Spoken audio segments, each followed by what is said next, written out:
오늘 우리에게 주시는 하나님의 말씀은 창세기 28장 11절에서 22절 말씀입니다. 제가 13절에서 19절까지 말씀을 봉독하겠습니다. 또 본즉 여호와께서 그 위에 서서 이르시되 나는 여호와니 너의 조부 아브라함의 하나님이요 이삭의 하나님이라. 내가 누워있는 땅을 내가 너와 내 자손에게 주리니 내 자손이 땅에 티끌같이 되어 내가 서쪽과 동쪽과 북쪽과 남쪽으로 퍼져나갈지며 땅의 모든 족속이 너와 내 자손으로 말미암아 복을 받으리라. 내가 너와 함께 있어 내가 어디로 가든지 너를 지키며 너를 이끌어 이 땅으로 돌아오게 할지라. 내가 내게 허락한 것을 다 이루기까지 너를 떠나지 아니하리라 하신지라. 야곱이 잠이 깨어 이르되 여호와께서 과연 여기 계시거늘 내가 알지 못하였도다. 이에 두려워하여 이르되 두렵도다. 이곳이요 이것은 다름 아닌 하나님의 집이요 이는 하늘의 문이로다 하고, 야곱이 아침에 일찍이 일어나 베개로 삼았던 돌을 가져다가 기둥으로 세우고 그 위에 기름을 붓고 그곳 이름을 베델이라 하였더라. 이 성의 옛 이름은 루스더라. 아멘.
사랑합니다. 저 옆에 분에게 사랑을 담아 축복 인사해 주시기 바랍니다. 사랑합니다. 축복합니다. 환영합니다. 사랑합니다. 축복합니다. 환영합니다. 할렐루야 찬양대 오케스트라, 또 여러 섬김을 통해서 영광 받으신 주님, 이제 말씀으로 우리들을 채워주실 것을 소망합니다. 자, 오늘부터 야곱에 관한 말씀이 6번 진행이 됩니다. 오늘과 월화수목금 해서 6번이 진행이 되기 때문에 오늘은 시작점 서론이다 이렇게 보시면 됩니다. 야곱은 언약 안에 서 있었던 인물이었습니다. 2019년 표 언약 안에 서 있는 견고한 미래 세대. 사실 야곱에게 언약이 없었다면 야곱의 인생 수준을 이렇게 놓고 보면 보통 혹은 보통 이하의 인생 모습, 모양새였습니다. 그런데 그가 언약을 붙들고 있었기 때문에 그는 인생이 점점 더 많이 사라질수록 그 모습이 하나님 앞에 멋진 모습으로 변화되는 것을 보여줍니다. 이번 새벽기도 시간까지 그 모습들을 하나하나 살펴보려고 합니다. 자, 오늘 본문은 야곱이 베델이라는 곳에서 우리가 잘 아는 이야기죠. 돌베개 베고 자죠. 꿈도 꿉니다. 꿈이 사닥다리가 하늘에 연결되고 사닥다리 위에 하나님이 서 계시는데 천사들이 어떻게 합니까? 오르락 내리락 하는 그 꿈을 꾸게 됩니다. 이 꿈이 보통 꿈이 아니었습니다.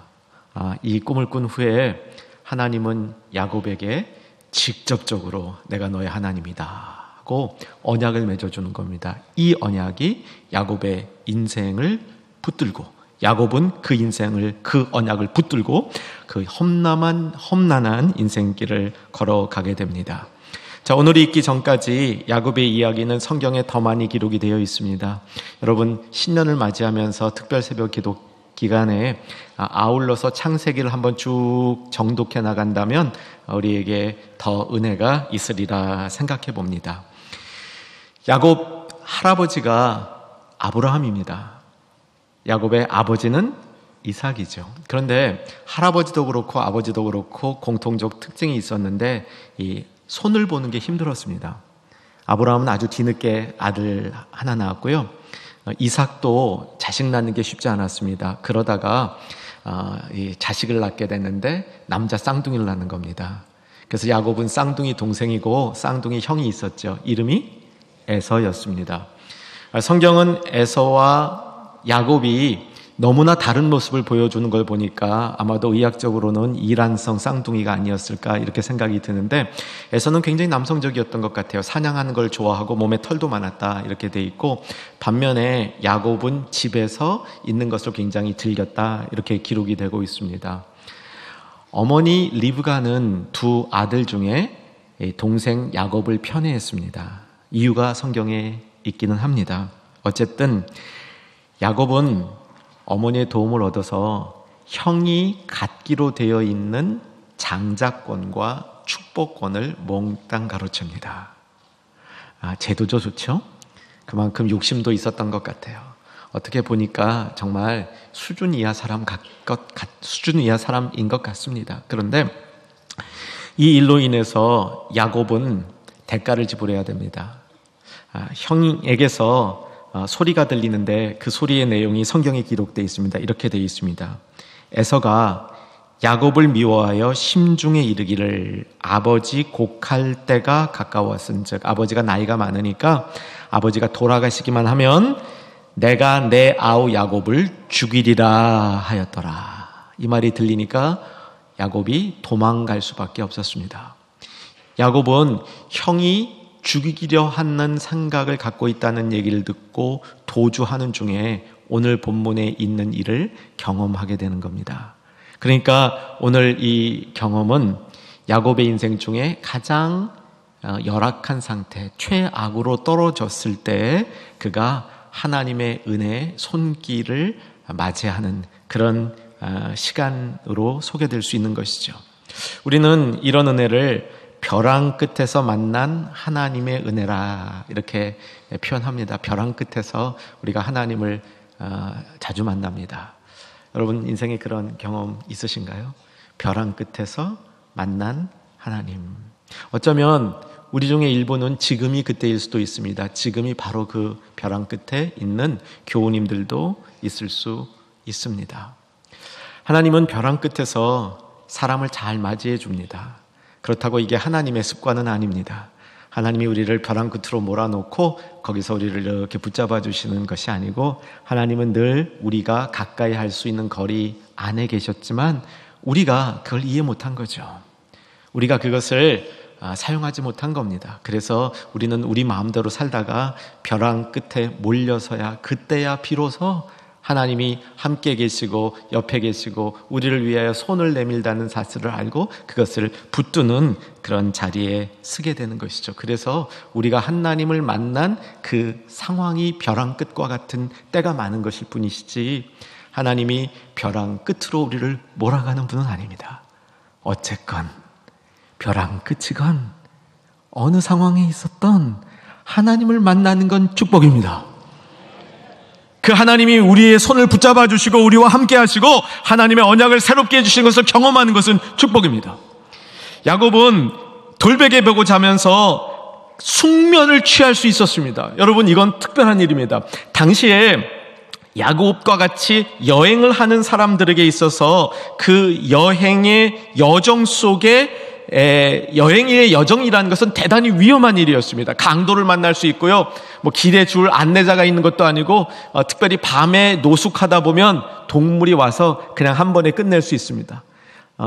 다윗이 사울을 피해 다닐 때 이런 고백을 하죠. 날마다 새로워, 아침마다 새로워. 그게 뭐 영적으로 우리가 아침에 일어나서 다윗이 묵상하다가 새로운 걸 깨달았다 이런 의미일 수도 있지만 내가 오늘 또 눈을 떴다는 게 새로운 거예요. 어젯밤에 잠들었는데 들짐승에게 먹히지 않고 오늘 내가 눈을 뜰 수 있었다는 이 하나님의 보호하심이 놀랍다, 그런 고백일 수도 있는 것이죠. 자, 오늘 다 읽지 못했습니다. 오늘 그 본문이 있는 자리를 성경을 피시기 바라고요. 10절을 한번 봤으면 좋겠습니다. 10절을 보면 야곱이 브엘세바에서 떠나 어디로 갔습니까? 하란으로 향하여 갔더라, 이렇게 되어 있습니다. 하란은 사실은 이 주변의 다른 장소에서는 닷단 아람이다 이렇게 쓰이기도 하는데 두 개가 같은 그 지명이다 보시면 되겠고요. 얼마나 야곱이 먼 길을 여행했는지 지도로 한번 확인하겠습니다. 저 맨 아래 브엘세바라는 곳이 있는데 여기 본문에 나오죠. 야곱이 브엘세바를 떠나 저 위에 하란으로 갔다. 하란으로 가는 길에 루스, 나중에 이름이 베델로 바뀌게 되죠. 거기서 오늘 사건, 돌베개 베고 자다가 하나님 언약을 받게 되는 그런 사건을 만나게 됩니다. 쭉 더 올라가면 다메섹이 있죠. 이 브엘세바는 가나안 지역의 가장 남쪽이라고 보시면 됩니다. 가장 남쪽 끝입니다. 거기서 하란까지 가는 거를 대충 저 길로 계산을 해보니까 한 1200km 정도 될 것 같아요. 꽤 거리가 되죠. 저 길을 여행하면서 야곱에게는 이제 이 미션, 이루어야 될 일이 있는 겁니다. 무사히 하란에 가는 겁니다. 누구도 도와주는 사람이 없습니다. 살아남아 하란까지 가야 되는 그 인생의 절망과 같은 시기 속에서 베델에서 하나님이 만나주시고 하나님이 언약을 그에게 베풀어 주시는 것이 오늘 본문의 이야기입니다. 자, 어떻게 언약을 베푸셨는지 확인해 보도록 하겠습니다. 13, 14, 15절이 하나님이 야곱에게 베델에서 준 언약의 내용입니다. 13절, 14절 같이 읽기 전에 여기의 내용을 제가 먼저 요약해 드릴 테니까 그 요약한 것을 머리에 담으시고 읽어주시기 바랍니다. 첫째 내용은 땅을 너와 네 자손에게 주겠다는 것이고, 땅만 주는 것이 아니라 그 땅의 자손들이 티끌같이 많아지겠다 얘기하시고, 범위도 동서남북 사방으로 퍼져갈 것이다 이렇게 언약을 해줍니다. 13, 14절 읽습니다. 시작. 또 본즉 여호와께서 그 위에 서서 이르되 나는 여호와니 너의 하나님이라.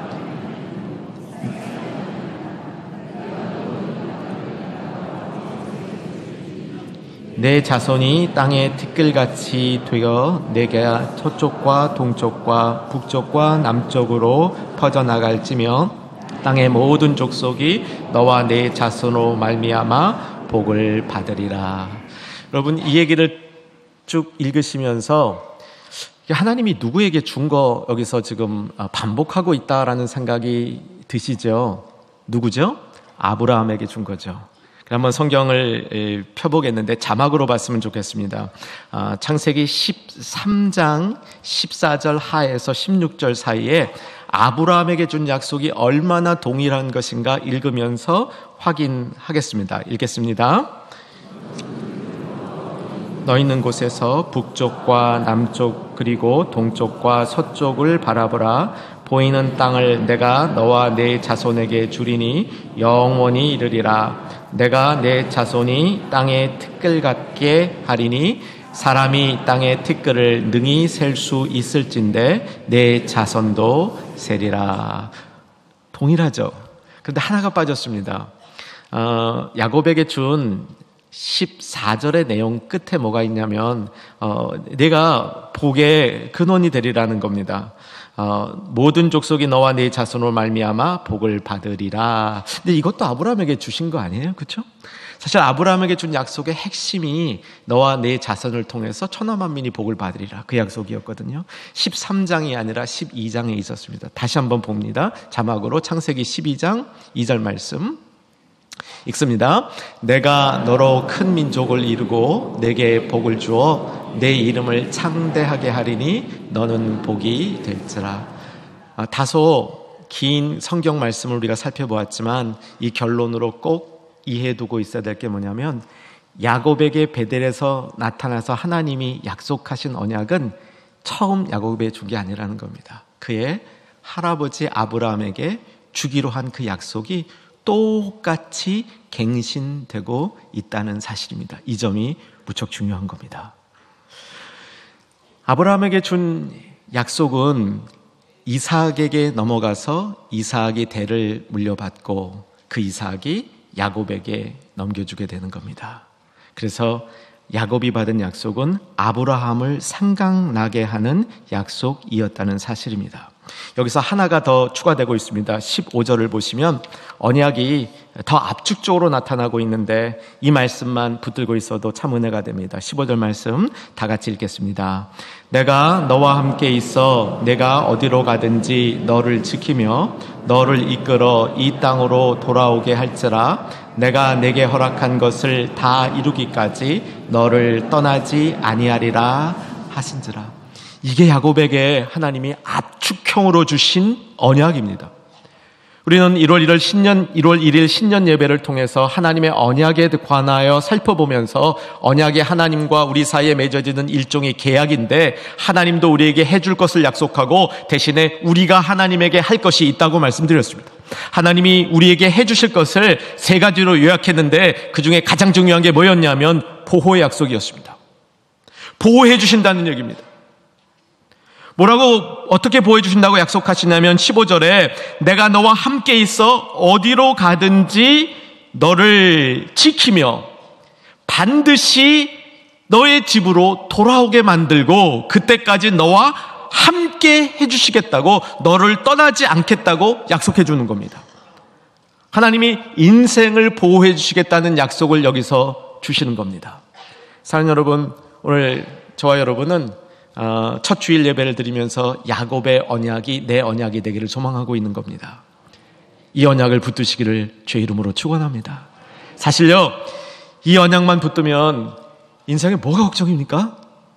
하나님이 어디로 가든지 나와 함께 하시고 지켜주시고 반드시 하나님 품, 하나님 집으로 돌아오게 하시고 그때까지 너를 떠나지 않겠다고 약속해 주시는 야곱에게 준 이 약속이야말로 우리가 이 시대에 언약을 붙들고 있을 때 반드시 붙들어야 하는 하나님의 축복의 핵심이라는 것이죠. 자, 이에 대해서 야곱은 어떻게 반응하는지 봐야 됩니다. 언약에는 반응이 있거든요. 어떻게 반응하냐면 야곱은 첫째로 두려워하고 있습니다. 17절을 보니까 이에 두려워하여 이르되 두렵도다 이곳이요 이것은 다름 아닌 하나님의 집이요 하늘의 문이로다 얘기하는 겁니다. 사랑하는 여러분, 사실 우리가 하나님을 만나게 되면요 좋죠. 근데 두렵습니다. 야곱은 하나님의 집, 하나님이 계신 곳, 하나님이 계신 곳으로 통하는 문과 같은 자리를 만나면서 거기서 두려운 거예요. 그런데 여러분, 이 두려움에 대해서 잘 알고 계셔야 됩니다. 이 두려움은 세상의 두려움과 다르죠. 세상의 두려운 것은 피하고 싶습니다. 세상의 두려운 것을 향하여 나가는 사람은 거의 없습니다. 그런데 하나님이 주시는 두려움은 우리가 그리로 가고 싶어져요. 하나님의 두려움은 어디서 오는 거냐면 하나님의 본체에서 옵니다. 하나님은 영광스러운 분이시고 하나님은 거룩한 분이시기 때문에 하나님의 영광과 거룩함에는 압도하는 힘이 있습니다. 그것 때문에 두려운 겁니다. 그런데 놀라운 신비는 그 두려움은 우리로 하여금 그곳으로 다가가게 만든다는 겁니다. 자, 야곱이 다음에 어떻게 반응합니까? 야곱은 그 두려움을 떨구고 일어나서 돌베개 베고 자던 그 돌을 바로 세워놓고 거기에 기둥 삼아서 기름을 붓고 이 징표를 만드는 겁니다. 이게 하나님이 나에게 언약을 주셨고 내가 하나님께 그 언약에 응답했던 징표다. 앞으로 이 징표를 보면 내가 하나님이 나에게 주신 언약과 내가 하나님께 드린 그 서약을 기억하리라 하면서 그 돌을 세워놓고 기둥에 기름을 붓는 것이죠. 자, 그러면서 한 얘기를 같이 한번 확인합니다. 22절입니다. 22절 또 한번 잘 읽도록 합니다. 시작. 내가 기둥으로 세운 이 돌이 하나님의 집이 될 것이요 하나님께서 내게 주신 모든 것에서 10분의 1을 내가 반드시 하나님께 드리겠나이다 하고 서약을 하는 것이죠. 여러분, 야곱이 했던 이 서약은 요 기둥이 집이 된다는 겁니다. 많이들 아시겠지만 베델이라는 장소의 이름이 하나님의 집이라는 뜻입니다. 여기 하나님이 집이니까 거주하고 계신다는 거예요. 하나님의 집을 짓는 겁니다. 그리고 자신의 11조를 하나님께 드리겠다라고 서약을 합니다. 여러분, 11조라는 것은 내가 받은 수입의 10분의 1을 정확히 떼어서 하나님 앞에 드린다 이 개념이 아닙니다. 11조를 드린다는 개념은 하나님이 나의 주인이시라는 뜻입니다. 10분의 1만 하나님께 아니죠. 전부가 다 하나님 거 아닙니까? 하나님 앞에 전부를 드리는데 무엇을 의미하냐면 이제 하나님이 나의 주인이시고 내 안에 통치권을 행사하시는 그분이십니다 하고 인정하는 겁니다. 이게 언약에 응답하는 방식이었습니다. 하나님의 집, 하나님이 계신 곳, 그곳을 사모하면서 하나님의 계신 곳을 짓겠습니다. 하나님의 계신 곳이 내 심령 안이 되기를 원합니다. 하나님이 계신 곳이 내 가정이 되기를 원합니다. 하나님이 계신 곳이 나의 직장이 되기를 원합니다. 이곳 우리가 섬기는 이 교회가 바로 하나님이 계신 집이 되기를 원합니다. 이 결단이 생기는 것이 언약에 바르게 반응하는 방식이라는 겁니다. 그런데 아주 흥미로운 것은 뭐냐면 구약에 다윗이 있었죠.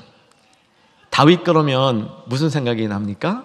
다윗은 하나님 마음에 합한 자라. 하나님이 다윗을 보면서 굉장히 기뻐했습니다. 뭘 보고 기뻐했습니까? 하나님이 다윗을 보고 기뻐한 요소를 성경을 통해 찾아가면 두 가지입니다. 하나님이 계실 집을 짓겠다고 생각한 거예요. 그 마음을 하나님이 참 기쁘게 보신 겁니다. 근데 단순히 외형적으로 집을 짓는 데 끝나는 것이 아니고 하나님이 거기에 계시며 나아가 그의 인생 위에 통치권을 발휘하셔서 이제 이후로는 하나님이 나의 주인이십니다 라는 것을 다윗이 인정하며 나가는 그 모습을 보면서 하나님이 기뻐하신 거예요. 그것을 다윗을 보니 내 마음에 합한 자라 이렇게 된 겁니다. 다윗 이전에 야곱이 똑같은 일을 하나님 앞에 했습니다. 이 장소는 하나님이 나에게 나타나신 그 장소인데 그래서 내 인생의 가장 중요한 부분을 해결해 주셔서 나를 지키시고 나를 다시 돌아오게 하시며 나를 떠나지 않겠다고 약속하신 그 하나님, 그 약속이 신실합니다 하면서 야곱이 한 것은 하나님의 집을 짓고 11조를 드리면서 하나님이 영원히 머무실 곳, 내 인생에 하나님이 영원히 머무시고 내 인생이 하나님이 통치하시는 그 자리가 되기를 소원합니다. 이 응답을 드린 겁니다. 사랑하는 여러분, 저와 여러분도 이 응답을 주님 앞에 드리는 것이 마땅하지 않습니까? 정말 한 해 동안 언약을 붙들고 살기 위해서 언약 안에 서 있는 견고한 미래 세대, 내가 그런 사람 되기 위해서 이 언약을 붙드는 방식을 야곱을 통해서 배울 수 있기를 주 안에서 소망합니다. 이제 말씀을 정리합니다. 오늘 이 말씀은 성경에서 깨달을 수 있는 은혜 중에 굉장히 깊은 은혜가 담겨 있습니다. 저는 이 말씀을 통해서 저와 여러분의 가정이 믿음의 명문 가정 될 수 있기를 주 안에서 소망하며 축복합니다. 이 세상에 명문가다가 참 많습니다. 유럽에 봐도요, 유럽의 명문가들은 뭐 이게 몇 대를 가는지 모르고요, 국가에 해당하는 그런 그 위세를 이루게 되죠. 반면 우리나라의 명문가들은 그렇게 오랜 대수 동안 명맥이 유지되는 경우는 많지 않은 것 같습니다. 그런데 사랑하는 여러분, 믿음의 명문가의 핵심은 언약이 전수되는 겁니다.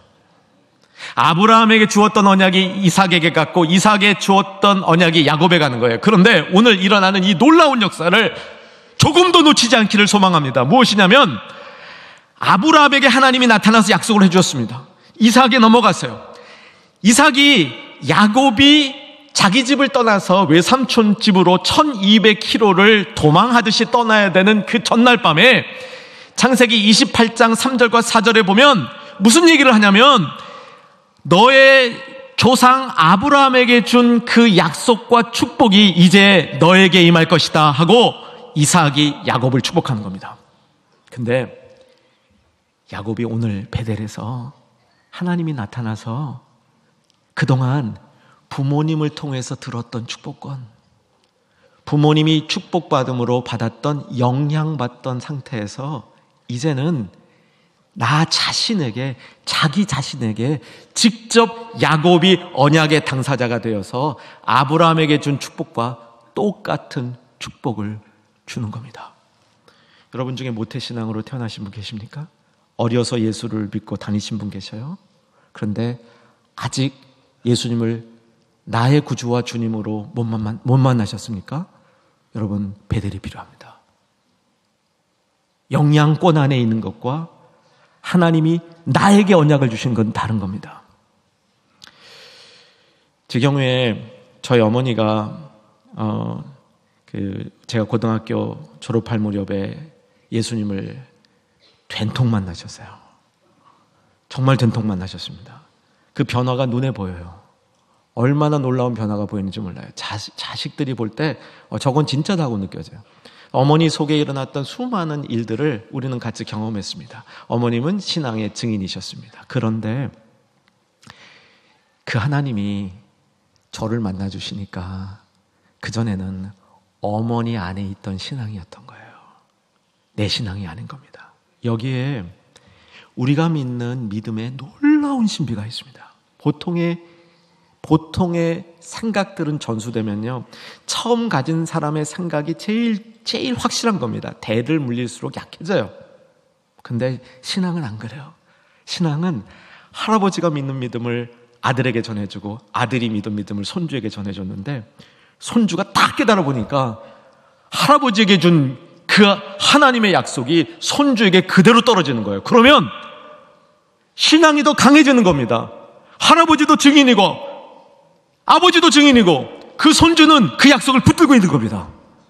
여러분, 그래서요, 우리의 미래 세대는, 우리의 다음 세대는 저희보다 신앙이 더 좋아질 수밖에 없습니다. 좋아져야 하는 겁니다. 그것이 바른 신앙의 길이 되는 겁니다. 2000년 전 예수님 옆에 있었던 그 사람들 못지않게 우리는 확실한, 예수님에 대한 확실한 증인이 될 수 있는 힘을 갖고 있다는 겁니다. 이것이 언약의 논리입니다.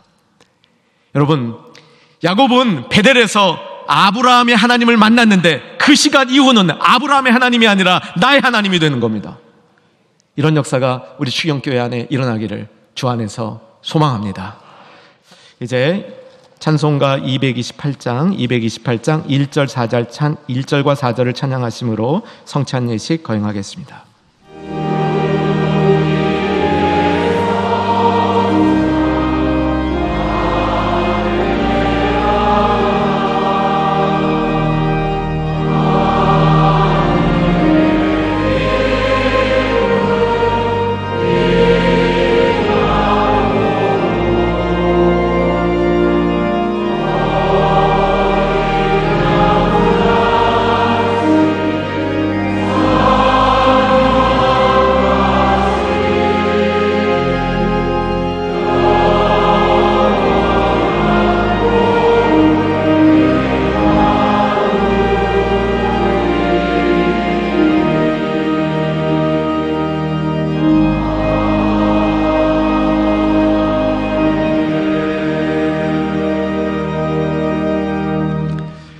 성찬 예식은 예수님이 확증하신 새 언약에 따라 우리에게 특별한 방식으로 은혜를 주시려고 예수님께서 직접 제정하신 은혜의 방편입니다.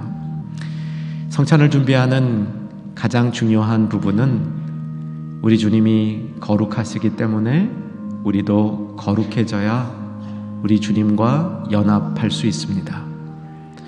주님과 연합하기 위해서 그의 거룩함을 사모하면서 우리의 죄를 회개하고 우리의 연약한 부분들을 내려놓고 우리 안에 사모함을 더 키우는 기도를 드려야 합니다. 제가 기도할 때 동참해 주시기 바랍니다. 살아계신 아버지 하나님, 나의 생각과 나의 말과 나의 행동을 돌이켜보면 수많은 죄와 오염과 더러움이 있는 것을 발견하며 주님 앞에 겸손히 무릎 꿇습니다. 주님의 은혜와 사랑이 아니면 도저히 주 앞에 설 수 없는 여지없는 죄인인 것을 고백하면서 그 죄인을 붙드시는 주님의 은혜를 덧입어서 이 시간 주 앞에 나아갑니다. 아버지 하나님, 사모하는 마음으로 나아갑니다.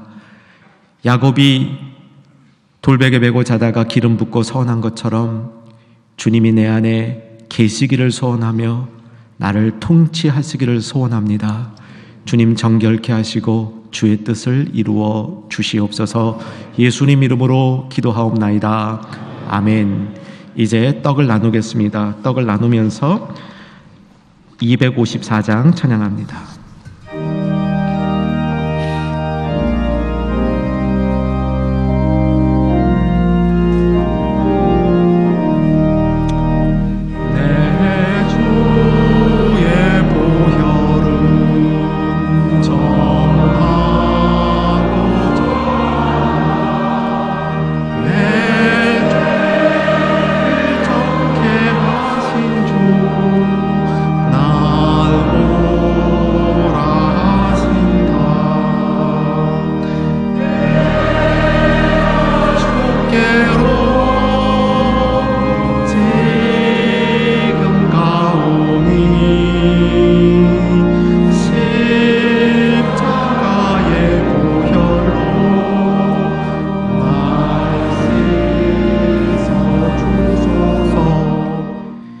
형제자매 여러분, 우리가 가지고 있는 이 작은 떡은 예수님의 몸을 상징합니다. 예수님의 몸은 바로 나의 죄와 허물 때문에 십자가에서 찢겨진 하나님의 사랑입니다. 예수님의 몸에는 생명이 있습니다. 우리를 살리고 세상을 살리는 생명이 있습니다. 이제 우리의 믿음이 있어야 이 생명을 누릴 수 있습니다. 믿음으로 이렇게 고백하시기 바랍니다. 예수 그리스도는 나의 주인이시오, 나의 구원자이십니다. 이 고백과 함께 같이 떡을 나누겠습니다.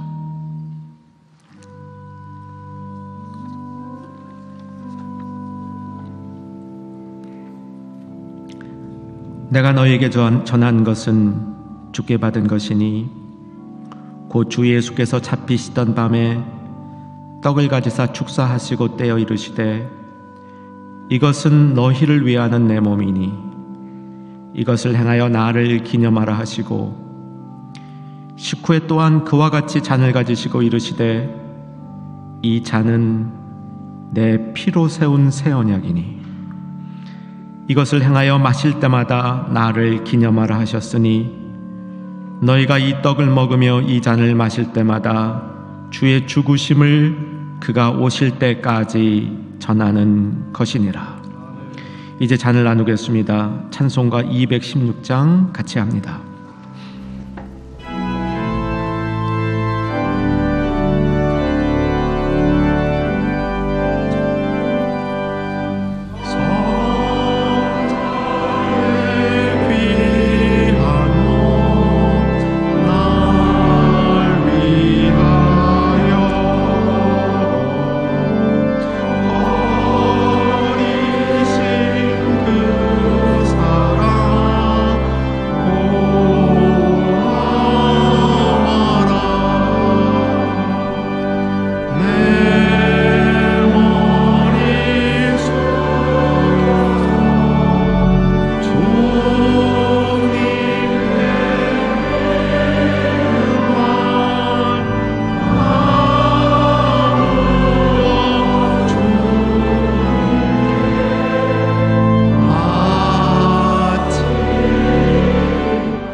형제자매 여러분, 우리가 가지고 있는 이 잔은 예수님의 보혈이 담겨 있는 것입니다. 예수님의 보혈은 우리의 모든 죄를 씻어내며 우리의 모든 허물을 덮어주고 우리의 온갖 상처를 치유해주는 하나님의 신비로운 능력입니다. 무엇보다도 이 보혈은 십자가로부터 흘러나와 내 안에 흐르고 나를 통하여 다시 세상으로 흘러나가기를 원하는 하나님의 소망입니다. 우리는 보혈을 힘입어서 하나님의 거룩한 보좌에 담대히 나갈 수 있습니다. 이제 삼위 하나님을 향하여 사랑과 감사와 찬양의 고백을 드리고 같이 잔을 나누겠습니다.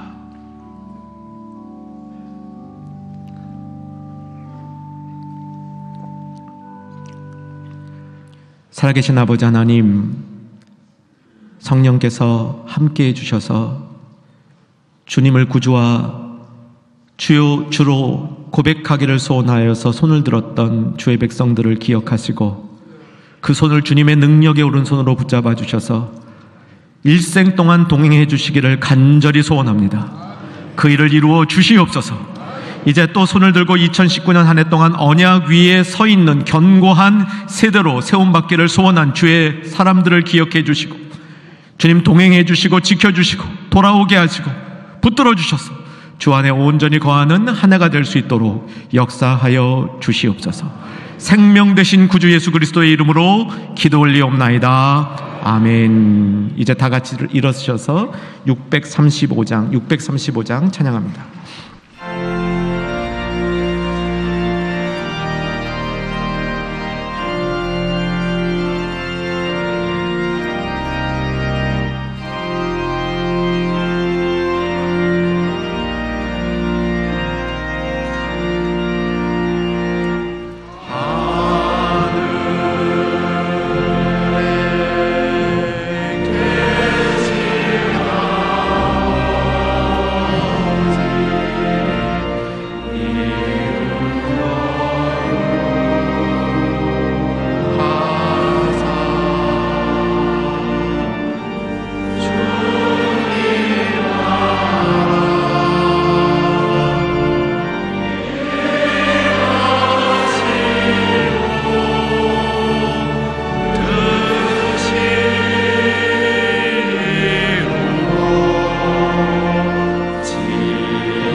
십자가에 달리셔서 그 몸 찢기시고 그 피 흘려주신 구주 예수 그리스도의 은혜와 하나님 아버지의 크신 사랑과 성령님의 내주교통 위로 충만케 하심이 오늘 손을 들어 예수님을 구주와 주님으로 받아들이기로 결심하고 기도한 주의 종들 위해, 그리고 언약 위에 서 있기로 소망한 주의 백성들 위해 이제로부터 영원토록 함께 있을지어다.